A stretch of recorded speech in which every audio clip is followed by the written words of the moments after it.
নাজমুল হোসেন শান্তর নবম টেস্ট সেঞ্চুরিতে, বলা ভালো আসলে অতুলনীয় এবং দুর্দান্ত এক সেঞ্চুরিতে পাকিস্তানের বিপক্ষে মিরপুর টেস্টের ফার্স্ট ডে শেষে বাংলাদেশ বোর্ডে 300 তুলেছে।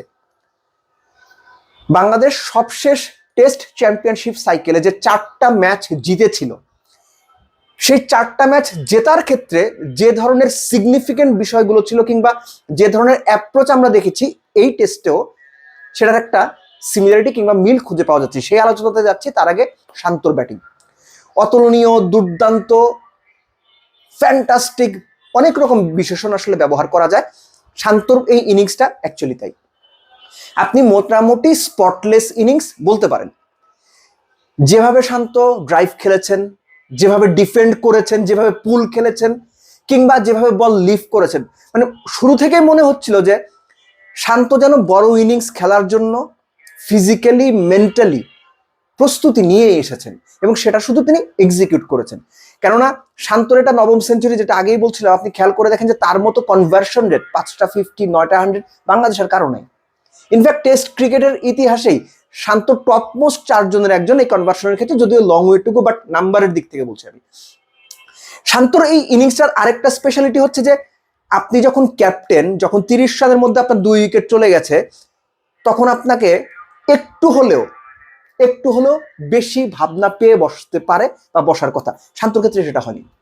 তিনি মমিনুলের সঙ্গে মেলে 257 বলে বোধ হয়, মানে অলমোস্ট 4 ইকোনমিতে ওভার প্রতি রান তুললেন। 43 ওভারের মতো 2জন উইকেটে ছিলেন। 170 রানের পার্টনারশিপ হলো, যেটা তৃতীয় উইকেট জুটিতে পাকিস্তানের বিপক্ষে বাংলাদেশের টপ মোস্ট জুটি। এই যে পার্টনারশিপটা, এই যে শান্তর সেঞ্চুরি, এই যে শান্তর ডমিনেন্স দেখানো, এই যে 4-এর মতো করে 43 ওভারে রান করা, এটা পাকিস্তানকে এই টেস্টের প্রেক্ষাপটে ফার্স্ট ডেতে একেবারে ব্যাকফুটে ঢেলে দিয়েছে।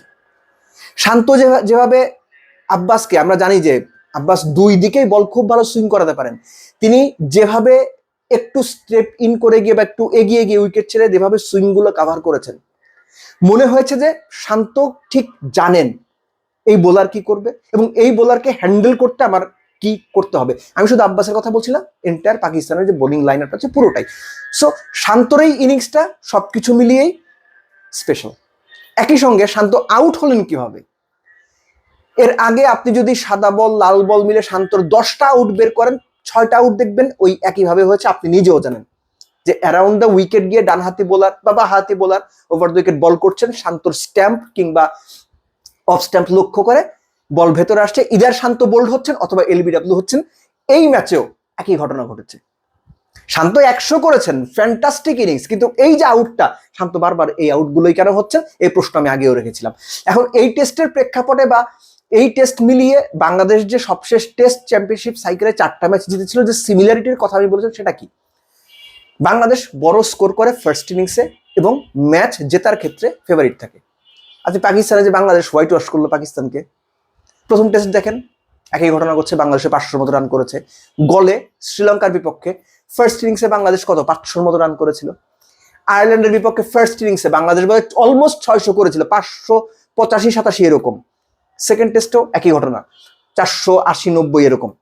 অর্থাৎ বাংলাদেশ ফার্স্ট ইনিংসটা অলওয়েজই একটা বেটার ট্র্যাকে এমন একটা স্কোর করতে চায়, 400, 450, 500, 400 প্লাস ডেফিনেটলি, যেটা বাংলাদেশকে একটা ভালো জায়গায় রাখে। কেননা এটা দুটো ঘটনা ঘটে।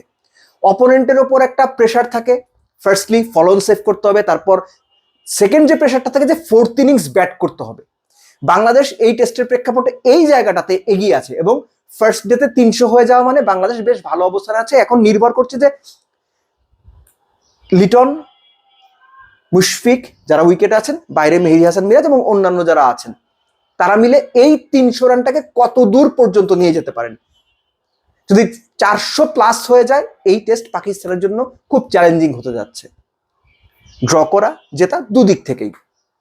কোনো কারণে বাংলাদেশ ব্যাটিং যদি কলাপস করে, বাংলাদেশ যদি লেটসে তর্কের খাতিরে ধরে নিয়ে যায় 370 অল আউট হয়ে গেল, সেটাও একেবারে খুব খারাপ কিছু না। সো মিরপুর টেস্টের এখন যে অবস্থান, শান্তর সেঞ্চুরি এবং মুমিনুল যে 100টা মিস করলেন, এর আগেও মানে অন্তত লাস্ট 2 বছর এরকম বেশ কিছু ঘটনা ঘটেছে। কি সমস্যা আমি জানি না, মমিনুল 90s গিয়ে কেন এত বেশি নার্ভাস হয়ে যান, কারণ তার তো 100 করার অভ্যেস রয়েছে। একটা সময় বাংলাদেশের টপমোস্ট মানে টেস্ট 100 মমিনুলের নামের পাশে ছিল। জিনিসটা হচ্ছে যে এই মুহূর্তে বাংলাদেশ এই টেস্টটার প্রেক্ষাপটে বেশ ভালো একটা অবস্থানে আছে। বাংলাদেশের ব্যাটাররা মুশফিক, যেটা আগেই বলছিলাম, লিটন এবং মিরাজ, তারা যদি ভালো দুটো পার্টনারশিপ করতে পারেন, এই টেস্ট বাংলাদেশের খুব ভালো সম্ভাবনা আছে যে প্রথম ইনিংস ব্যাট করেই পাকিস্তানের রিচ থেকে অনেকখানি দূরে নিয়ে যাবে, যেটা শুধু পুরো টেস্টটা পাকিস্তান শুধু বাংলাদেশের পেছনে পেছনে দৌড়াবে। ভুলে যাবেন না, এই টেস্টে পাকিস্তান চতুর্থ ইনিংস বা লাস্ট ইনিংস ব্যাট করবে। সো বাংলাদেশ যদি ফার্স্ট ইনিংসে শান্তর সেঞ্চুরিতে এরই মধ্যে একটা ভালো জায়গায় আছে, এই ভালোটাকে আরো ভালো যদি করতে পারে দ্বিতীয় দিনে ফার্স্ট সেশনে বা প্রথম 2 ঘন্টায়, তাহলে পাকিস্তানের জন্য সেই নিজের দেশের মাটিতে হোয়াইট ওয়াশ হওয়ার যে স্মৃতি, সেটা দ্বিতীয় দিনেই হয়তো বাংলাদেশ ফিরিয়ে আনবে এবং পাকিস্তানিদের মধ্যে ওই ভয়টা ঢুকে যাবে।